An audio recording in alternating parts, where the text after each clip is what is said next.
Hello guys, welcome to my YouTube channel. आज हम बात करेंगे स्किल ऑफ रीइंफोर्समेंट के बारे में।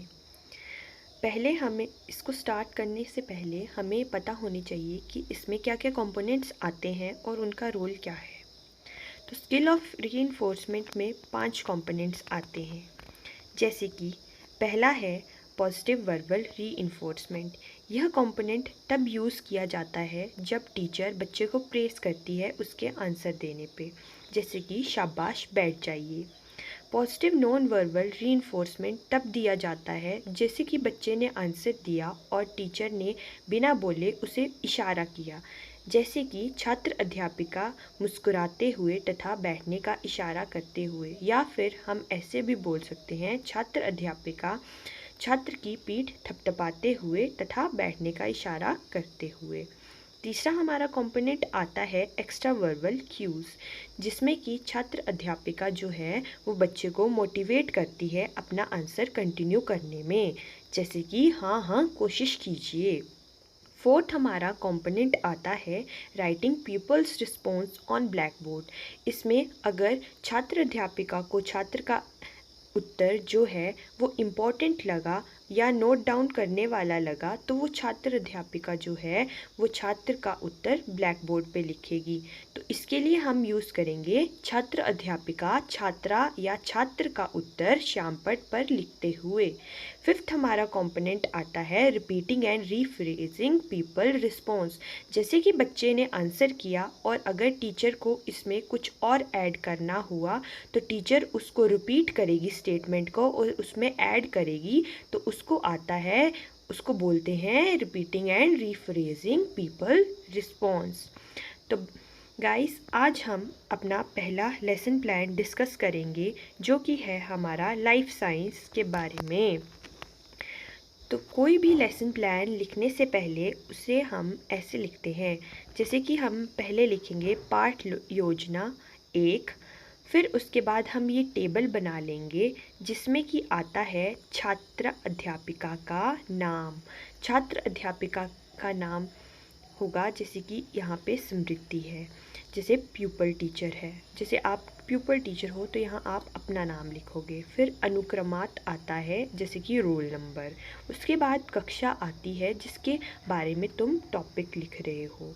उसके बाद तुम्हारा आता है विषय। विषय मतलब लाइफ साइंस या फिज़िकल साइंस, जैसे कि मैंने लाइफ साइंस के बारे में यहाँ डिस्कस करने वाली हूँ, तो यहाँ आएगा जीव विज्ञान।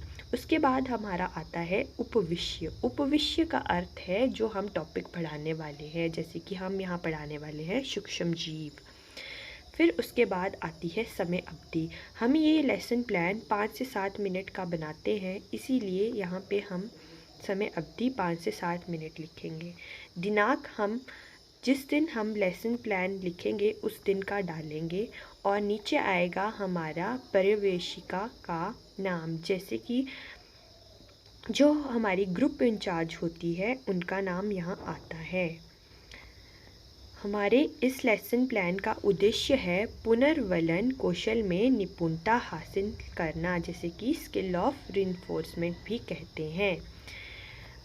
फिर हम प्रस्तुतिकरण लिखते हैं और उसके बाद हम ये 5 कॉलम्स बनाते हैं, जिसमें सबसे पहला आता है हमारा विषय वस्तु, दूसरा आता है छात्र अध्यापिका कार्यकलाप, तीसरा आता है छात्र कार्यकलाप, चौथा आता है श्यामपट्ट लेखन और 5वां आता है कौशल घटक। तो जैसे कि हमने देख सकते हैं यहाँ पे हमने लिखा है विषय वस्तु में सूक्ष्म जीव। फिर इसके बाद छात्र अध्यापिका कार्यकलाप में आ जाएगा, जो भी प्यूपल टीचर होगी जो भी वो बोलेगी या एक्टिविटी करेगी वो सारा यहाँ पे आ जाएगा, और छात्र कार्यकलाप में जो भी बच्चों का रिस्पॉन्स होगा वो सारा यहाँ पे आ जाएगा, और श्यामपट्ट लेखन में जो भी ब्लैक बोर्ड पे लिखा जाएगा उसे हम श्यामपट्ट लेखन बोलते हैं, और कौशल घटक में हमारे कंपोनेंट्स आ जाएंगे। तो जैसा कि हम यहाँ स्टार्ट करेंगे, छात्र अध्यापिका बोलती है नमस्कार बच्चों, तो बच्चों का उत्तर आता है नमस्कार छात्र अध्यापिका जी। फिर उसके बाद कोई भी टॉपिक स्टार्ट करने से पहले टीचर जो होती है वो टॉपिक को लिंक करती है बच्चे के प्रीवियस नॉलेज से, या उनको हिंट देती है पढ़ाने से पहले। तो जैसे कि यहाँ हम देख सकते हैं लिखा गया है, बच्चों आपने कभी सोचा है कि हम ज़मीन पर गिरा हुआ खाना क्यों नहीं खाते, या फिर फल सब्जियाँ जो होती हैं उसमें कुछ दिन के बाद काले दाग धब्बे क्यों पाए जाते हैं। यह सब छोटे छोटे जीवों के कारण होता है जिन्हें हम सूक्ष्म जीव कहते हैं। तो यहाँ टीचर ने इंट्रोडक्शन दी है। नेक्स्ट में हम देखेंगे, छात्र अध्यापिका कहती है, अतः बच्चों आज का हमारा पढ़ने का विषय है सूक्ष्म जीव। फिर छात्र अध्यापिका श्यामपट्ट पर लिखते हुए, यहाँ आ जाएगा सूक्ष्म जीव श्यामपट्ट पर लिख रही है। उसके बाद, बच्चों सूक्ष्म जीव छोटे छोटे जीवों का समूह होता है जिन्हें हम प्रत्यक्ष रूप या नंगी नज़रों से नहीं देख सकते हैं, जिन्हें देखने के लिए सूक्ष्मदर्शी यंत्र की सहायता लेनी पड़ती है। इस तरह के जीवों को विज्ञान में सूक्ष्म जीव कहा गया है।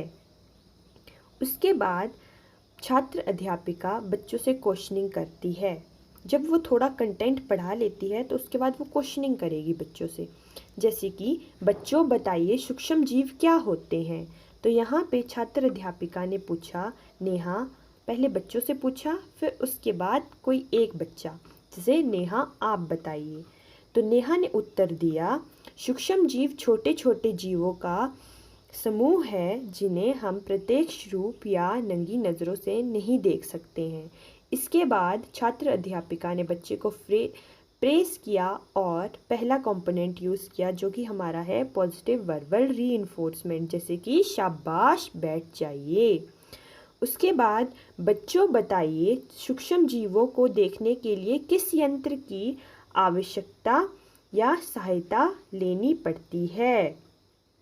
तो छात्र अध्यापिका ने दोबारा नेक्स्ट क्वेश्चन पुट किया जो कि वो पढ़ा चुकी थी।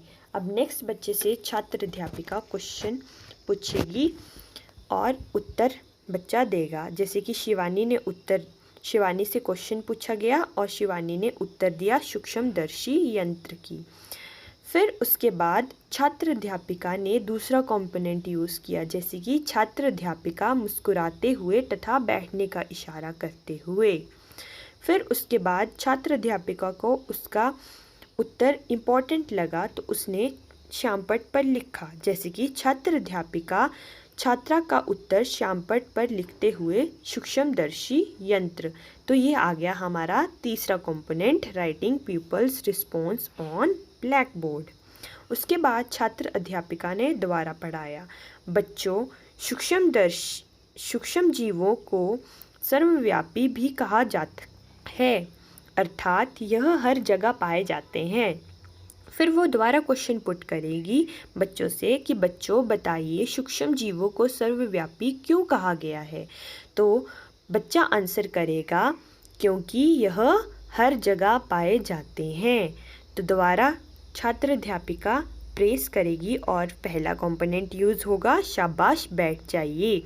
जब भी हम ये कंपोनेंट यूज़ करेंगे तब हम उसको कौशल घटक में लिखते जाएंगे।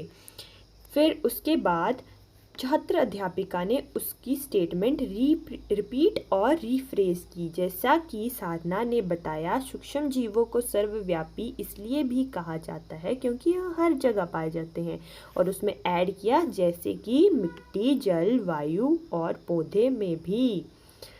फिर उसके बाद आ जाता है, बच्चों सूक्ष्म जीवों को 5 रूप भागों में बांटा गया है, जैसे कि जीवाणु, कवक, प्रोटोजोआ, शैवाल और विषाणु। फिर उसके बाद छात्र अध्यापिका दोबारा अपना क्वेश्चन पुट करेगी कि बच्चों बताइए सूक्ष्म जीवों को कौन कौन से 5 भागों में बांटा गया है। तो बच्चा उत्तर देगा जीवाणु, कवक, और फिर बच्चा अटक जाएगा। तो उसको मोटिवेट करने के लिए छात्र अध्यापिका नेक्स्ट कंपोनेंट यूज़ करेगी, हाँ कोशिश कीजिए, जो कि है एक्स्ट्रा वर्बल क्यूज़। फिर बच्चा उत्तर देगा प्रोटोजोआ, विषाणु, शैवाल। फिर इसके बाद छात्र अध्यापिका हाथ से छात्रा की पीठ थपथपाते हुए तथा उसे बैठने का इशारा करते हुए ये हमारा पॉजिटिव नॉन वर्बल रीइंफोर्समेंट वाला कंपोनेंट यूज़ हो गया है।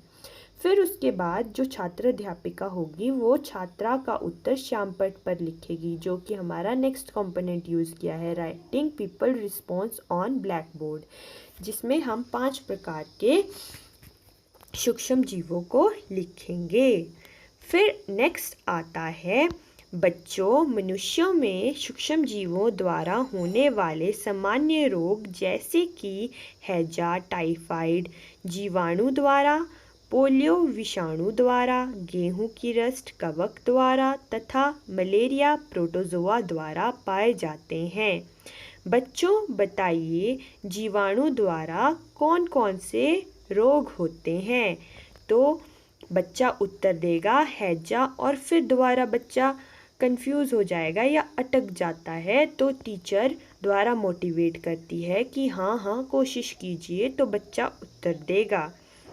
और उसके बाद दोबारा पॉजिटिव नॉन वर्बल रीइंफोर्समेंट यहाँ यूज़ की गई है, जैसे छात्र अध्यापिका छात्रा का उत्तर स्वीकारती हुई तथा बैठने का इशारा करती हुई।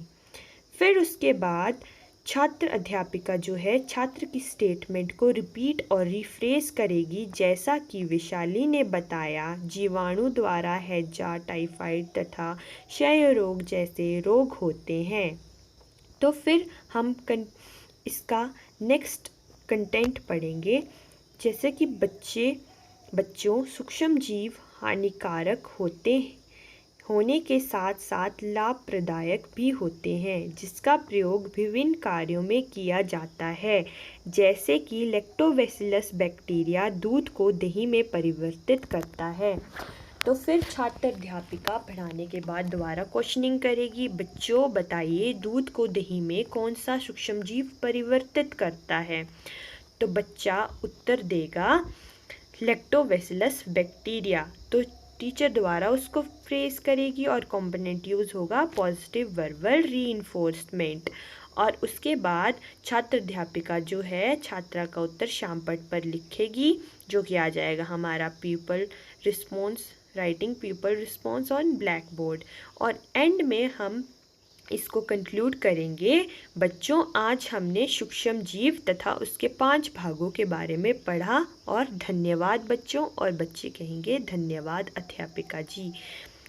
और इसके बाद हमें बनाना होता है हमारा ऑब्जर्वेशन टेबल, जिसमें कि हम पांचों के पांचों कंपोनेंट लिखते हैं, और हमें यहाँ टैलीज के ज़रिए बताना होता है कि हमने कौन सा कंपोनेंट कितनी बार यूज़ किया है। हमें मैक्सिमम कंपोनेंट 3 बार यूज़ करना है और मिनिमम 2 बार यूज़ करने हैं। और फिर नीचे जो हमारी टीचर होगी, ग्रुप इंचार्ज होगी, वो हमें अगर उसको हमारा लेसन जैसा भी लगा होगा उसके अकॉर्डिंग वो उसको टिक कर देगी कमेंट्स और रिकमेंडेशन में। अगर आपका लेसन प्लान अच्छा नहीं बना है या इफ़ेक्टिव नहीं है तो इनइफ़ेक्टिव और रीप्लान दे देगी, और अगर ठीक से बना है तो इफ़ेक्टिव और अप्रूव्ड पे क्लिक कर देगी। सो गाइस, अगर आपको मेरी वीडियो अच्छी लगी होगी तो please like, share and subscribe my channel for more videos. Thank you and have a great day.